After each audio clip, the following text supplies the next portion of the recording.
Paano mo malalaman kung bakit humihinto ang isang angle grinder? At kung nasaan ang sira nito? Meron tayong isang angle grinder pero ayos pa to. Gagamit lang tayo ng Habotest Digital Multimeter. Set lang natin sa continuity yung may tunog.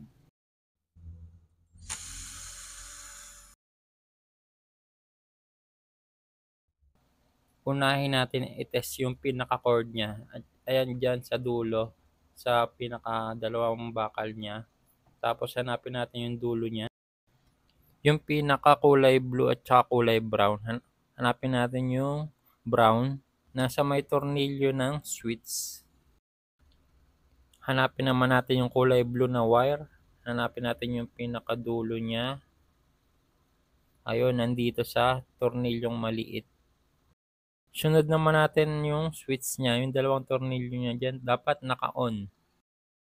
Sunod naman natin yung stator winding niya, yung input-output. Ganon din sa kabila, yung input-output.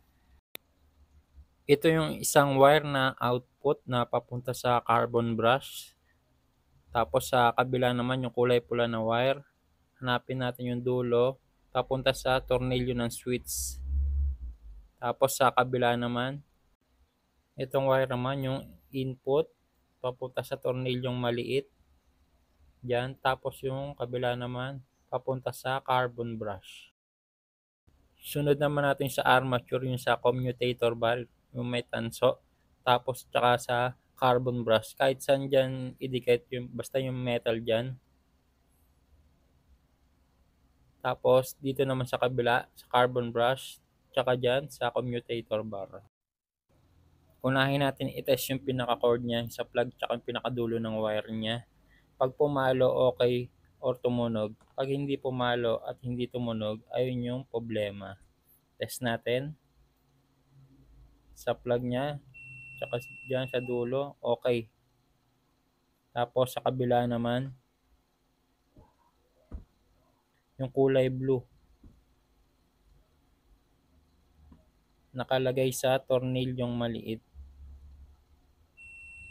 Okay yan. Sunod naman natin yung switch niya, yung dalawang tornilyo niya. Ito naka-off pa to. Hindi siya papalo. Tapos on na natin.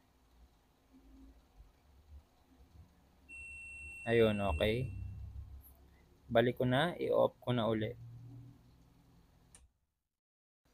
Sa may stator winding naman tayo, dyan sa may papuntang carbon brush. Tapos yung kulay pula na wire, papunta sa tornilyo ng switch. Yan natin itetest. Ayun, okay. Sa kabila naman, dyan naman, dalawang wire na yan, sa papunta carbon brush. Tapos ito, nasa tornilyong maliit. Ngayon, test na natin kung papalo. Yan, okay. Ang huling itetest natin yung sa commutator bar, tsaka dyan sa papuntang carbon brush. Ganon din sa kabila. Dyan din. Test natin kung papalo.